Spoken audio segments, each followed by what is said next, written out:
Welcome to Tech London, a show featuring interviews with London's top creative entrepreneurs, startups, investors, design agencies, internet marketers, and freelancers that make up the Tech London online community, which mostly lives on the Slack instant messaging platform.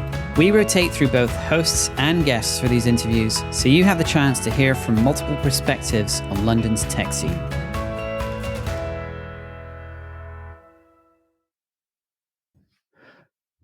Hello, folks, and welcome to this week's edition of the Tech London podcast. We just spent about 3 hours chatting before this podcast, so we're gonna try and get it all into one go. Today, I have my new best friend, who's Eksteen. What are you known for, and what would you like to be known for, sir? Well, I think what I do is I'm a team architect in the sense that I help organizations design teams and make sure that they work well together. I don't always, as an architect, get a floor plan and something you build up from the ground up only. Sometimes you have to do some renovation work. And that's basically what I do. What I like to be known for, I'm damn good at it. Love it. And so we were kind of thrown together in a room in Oosterhout, and what this episode is going to be, folks, is kind of like I suppose maybe reviewing or like chatting about the session our company had when we all met and we got Eksteen in to work with us, who's a friend of a lot of people in the group. And that session was the first time there's one other person I've met in real life there, and it's the first time all our leadership team had met in the same place at the same time in person. So we've done a lot of Zooming, teaming, Ciscoing, but we hadn't done any like face-to-face. And I thought that was a gift to have one of the first things we do going through getting to know each other in person by doing the personality tests and stuff like this. And what I'd like you to get out of this session, folks, is I'm going to say the importance of relationships, but how would you explain what you did to us in your team architecture? Did you? It sounds like there was a whip cracked or something, you know. It's I think what it is for me is there's three aspects. One is who we are, and we're not going to change our past. We're not going to change what has happened to us up to this point in time. So who we are is who we are. So asking someone to change is like hitting your head against a brick wall and expecting it your head not to bleed. You know, it's not going to happen. The other side of who we are is how we interact with others. And on that side, you have how you hear things and deal with things that you hear and how you say things. It sounds really simple, but how do you get a software engineer to tell you what's in his head in such a way that the rest of the team understands it? Or how do you get an engineer at the European Space Agency to tell a policymaker that they're actually talking through their backside, but in such a way that this guy does not take offense and gives them the right information and keep it simple enough so there's actually some action that takes place out of it? And that's where the speaking up side comes in and how to structure your communication. And then when it comes to the listening side, the only way we really grow is when we look at what we've done and see how we can do it better. And feedback is probably the most important thing. We need to seek out feedback. I think one of the things that recently happened, I spoke to Hannes Leroy. He's a professor at the Erasmus Center for Entrepreneurship and at the Erasmus University. And he's did a recent meta study where they looked at leadership, and they said that training where you focus on strengths is either neutrally or negatively correlated with leadership growth in the long term. So that means whenever you go to a training and people go like, oh, yes, you can, and they look at all the great stuff that you can already do, it's a feel-good exercise and it has no long-term benefit. And when you get discomfort, where you get confronted with things, that's where growth takes place. The problem is when we hear those things, we don't know what to do with it, and we don't know how to deal with it and how to take it on board or to structure it in such a way that we can take it into a learning environment. And I think that's what we do. We help people to focus on how to go into a learning stance or perspective. When receiving feedback, we teach them how to speak up. And what I did with you guys is who you are. What are those things that motivate you, that drive you, that get you out of bed? You're like, you know what? I want to do more of this.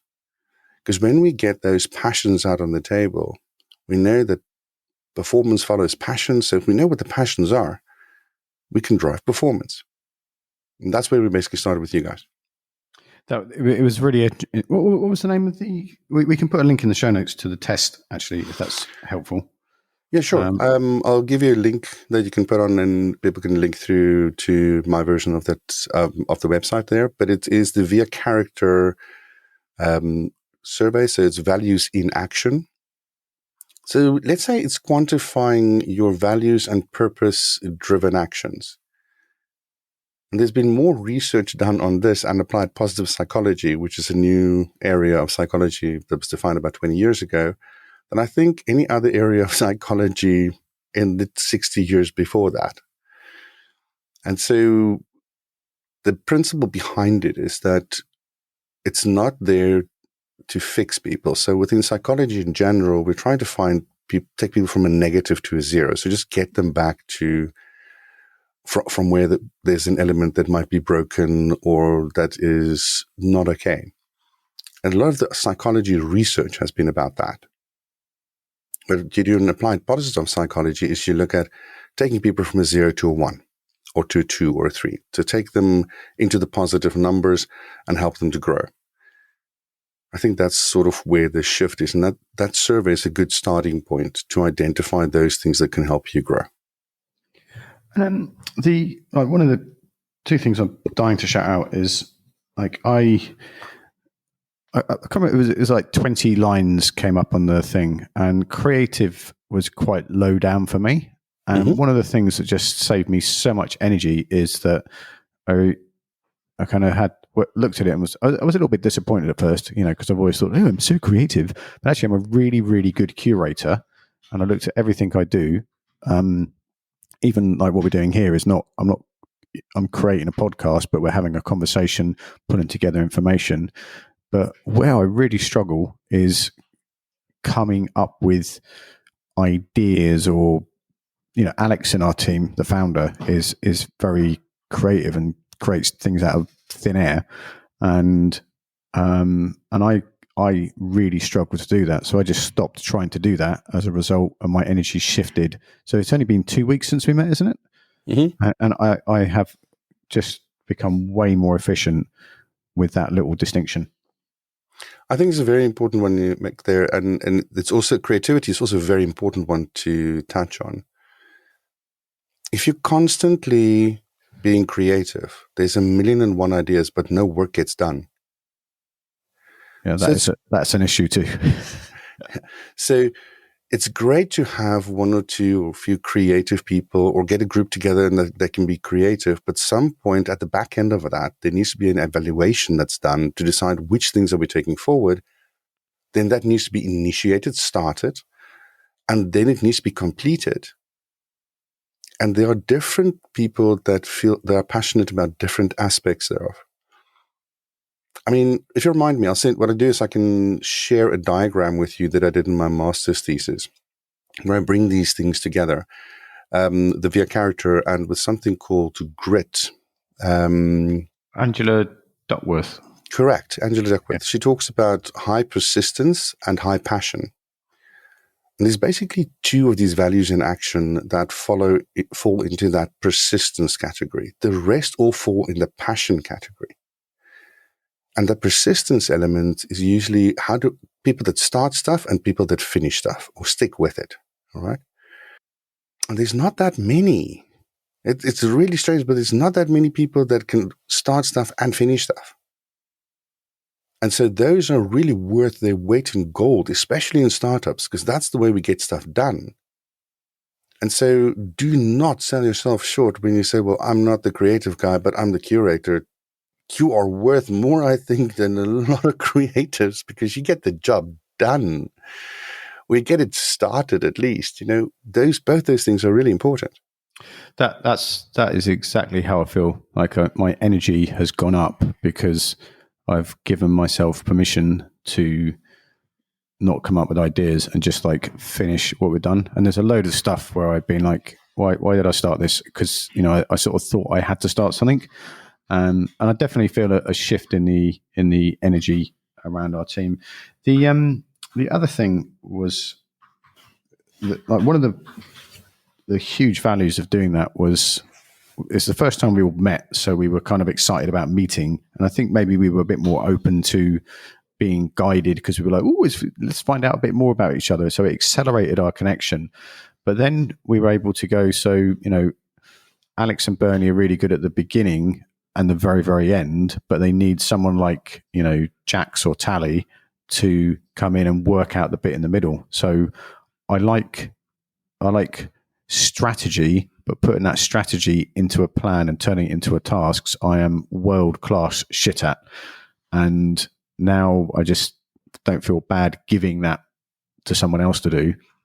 And I think the people that take that away to do it are like, thank God he's just giving it to us, because before we had to fight him all the time for it. But can you say a bit about that kind of dynamic? I think I'm going to quickly just jump through something and then get back to that. And that is Elena and Kim, these two coaches, consultants in the US, wrote a book called The CEO Next Door. And that basically touches on what you just said. And they said there's 4 characteristics that great CEOs have. One is speed over precision. So make sure that you get a decision made. It doesn't have to be perfect, especially in startups, because we learn as we go along. And so starting is more important. Then focus on the results. So get your stakeholders, everybody that works with you, to focus on the results. So what you were just saying, you said you basically give somebody else the job to do because they're actually going to be better at it. So that's why you employ people. That's why you have people in a team, so that everybody can work together and the output is better, not your ego. And if you don't know how to do that, one of the first things you need to understand is process. So whatever doesn't come natural to people, you have to create a process for. And then delivering consistently. So always make sure that the stuff that you do is consistently delivered on time. I think people underestimate the example of time management when it comes to leaders. Leaders really need to be good at it. Because if you don't keep to the time, nobody around you is going to do that. If you set the example by everything can be late, why should they then deliver on time? And then the last one is ride the discomfort of the unknown, or what I like to call is dance in the middle of the storm. So whatever happens around you, that doesn't matter how much of an upheaval is. For instance, now like that we have with Corona, you have to create the eye of the storm for your people whilst you're dancing in the storm. Actually, you're not the person that has the peace and quiet; they need it. And with that, create clarity. So creating that eye of the storm is done by creating clarity. So if you are good at curating stuff, combining stuff and creating a process or starting a process and getting people to work together, then that is your job. Make sure that people understand what needs to be done, what their requirements are, what their output is, and how to get there. I believe that as leaders, we're creators of hope and not of hopelessness. And my definition of hope and is maybe different from what people normally would understand. And it ties in with the VIA character survey. Optimism is knowing there's a better solution out there or a better future out there. Hope is when you get the path to get there. And hopelessness is when you lose the path. So as leaders, we need to create hope. So we need to create those paths, and those paths have to be clear. So the clearer the path is from where I am now to the desired outcome that I'm trying to create, the more calm there is around me for the people that need to do the job. I've taken a bit of a roundabout route to explain that, but does that answer your question? That was even better than what I came for. That was great. I want to jump to what you said before we were on air about startups are constantly changing and people need recognition and clarity, because that's something it's great fun, but after a while it's like exhausting and very taxing on your mental health with the constant change.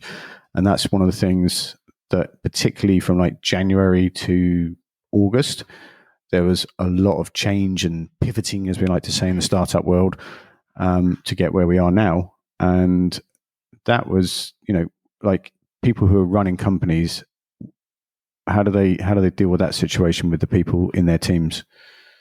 That's a huge question, isn't it? Sorry.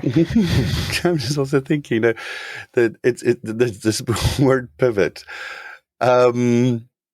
I need to find a way to explain it into an acronym or something, because I think the P is for panic. It's usually when things go really wrong. And I'm sick of that word. Like last year, all anyone said is like, you can pivot your business. You were selling ice cream in a store. You can pivot to mail order ice cream, and yeah. it's exactly what you should do. But it became like the buzzword of how to keep alive in coronavirus. I don't know if we have a better word yet. Maybe we should find one. But let's for now stick with pivot, and I would still stick with P is for panic, because that's usually where it happens. This guy called Kotler, he writes about change and change management, and he says we need a burning platform to start off with. So that's usually where startups live, is on burning platforms. And that also means that we grab the closest thing we think might be a safety net, instead of taking a step back and actually looking at what do we really need to do. I think that is where leadership really comes in. If we understand that we're going to have a situation that's going to cause panic and there's going to be problems, relationships we have with people will make the difference. Now, if you're a leader of a team, imagine that your voice is amplified by that role by about a factor 10. So if you tell somebody they've done something bad, they're going to hear it as if they've heard it 10 times in a row. If you tell them that they've done something well, they're going to swell with pride. Now, there's hormones at the basis of this. There's everything from cortisol all the way through to serotonin that gets released and all these kind of things. But without getting into all the biological side of things, my grandmother used to say, it doesn't take much to raise someone to say please and thank you. And when we look now at what especially thank you means within human relationships, thank you is a way to give recognition, to say that which you've given me is precisely what I wanted. And it doesn't take a lot of effort to say thank you. If you make it specific, the impact improves. So if you, for instance, let's say somebody delivers a report to you and you go through the report with them and say, thank you, this is correct. Thank you, this is correct. Thank you, this is correct. Just go through the report and then highlight the things that need improvement, but focus on one thing, the one thing you think that person should be doing better or could be doing better, and focus on that for a few weeks. And you will see that that thing improves. Got the saying in the Netherlands, what gets measured gets done. And that's part of it. But if you don't say thank you for the rest, the only thing the person hears is, I'm not good enough. Because all you're telling them is they're never good enough. And that breaks people. Yeah. I am familiar with that, being broken and saying thank you. What I want to finish up in the mental health area, because it's been, I don't know, it's an understatement to say it's been a challenging 18 months, and in our team we've just managed it. I think one of the things that's bonded us a lot is that we all got together in the middle of a pandemic, so there was no time or energy for talking about the weather. It was like, what's going on?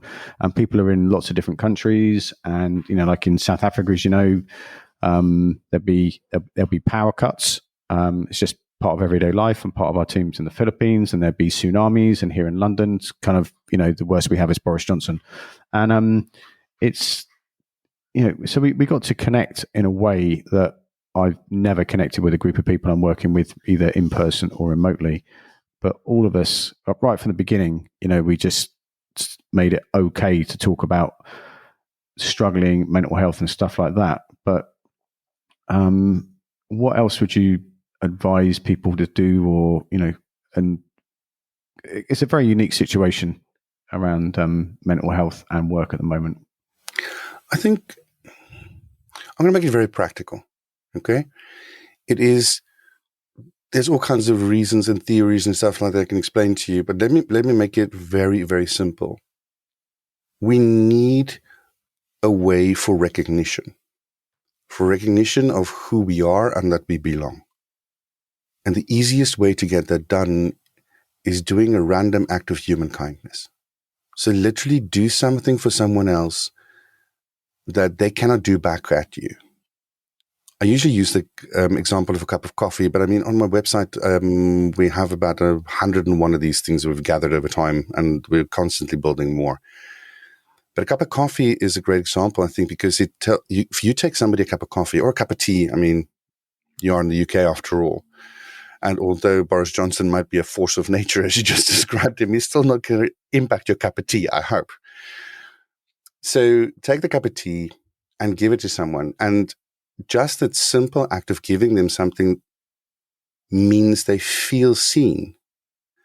And it releases oxytocin, which is part of that connectedness. If we then engage and just say, how are you doing?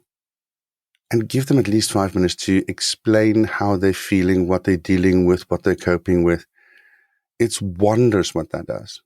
So that's on the side of connection. What you can do with family and friends or people that you're not afraid to hug is give them a hug. First thing in the morning, get up, give somebody a hug. The release of oxytocin for you, for the person, and for the kids seeing mom and dad hug is unbelievable what that does over a short period of time. And then the one thing that works better, I won't say better because I'm going to get some medics that's going to jump on me. Let's say very often just as well as antidepressive medication is something called a gratitude exercise. And it's simply writing down 3 things. We normally build it up, but I'm going to give you 3 things off the bat. Write down something at the end of the day that you're grateful for in your personal life.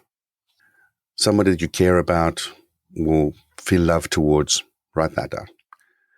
The next one is write something down that you're grateful for someone at work or something that happened at work. And thirdly, write down something that you're grateful for within yourself. And you're not allowed to repeat anything in 7 days. Usually takes about 20 to 30 days, and you have a mood shift, usually 1 or 2 points. It's that powerful. What makes it even more powerful is if the following day, after you've written this down, tell those people that you wrote about what you're grateful for in them. If it does not change the relationships that you're engaged with within 30 days, please call me. You're a case study I will really want to study because you're an exception that's proving the rule. That we do that in our house, and that really works. Is we being married to a clinical psychologist kind of helps this happen in our house. But we make it came from like sitting down and saying that when we were eating together, and then kind of sometimes we forget, but like the practice is present in our house, and it definitely has shifted, particularly because it's very easy to get irritable with a 10-year-old not getting out the door, and then when it's like, thank you for getting your shoes on so well, sounds like a bit cheesy and nuts, but it is a really simple positive reinforcement at the beginning of the day. I'm still waiting for my wife to say thank you for getting dressed so quickly, Bernie, and making it out the door, but can't hope for everything. We need to go, Eksteen, only because in like 1 minute 30 seconds the fire alarm's going to go in our co-working space here in London. Where can we find you online, sir? I'm at exponentially.me. So being in the UK, I'm sure you can spell exponentially and me. In other parts of the world, it seems to be a bit more of a challenge. And the podcast is at podcast.exponentially.me. Brilliant. I really appreciate that time in Oosterhout, and I really appreciate you making the time today. And we'll put links to all those things in the show notes, folks. And just be careful out there. Take care of each other. It is a jungle. Thanks very much. You've been listening to the Tech London Show. If you're interested in joining the community or even making an appearance on this show, make sure you join our Slack group over at techlondon.io. Till next time.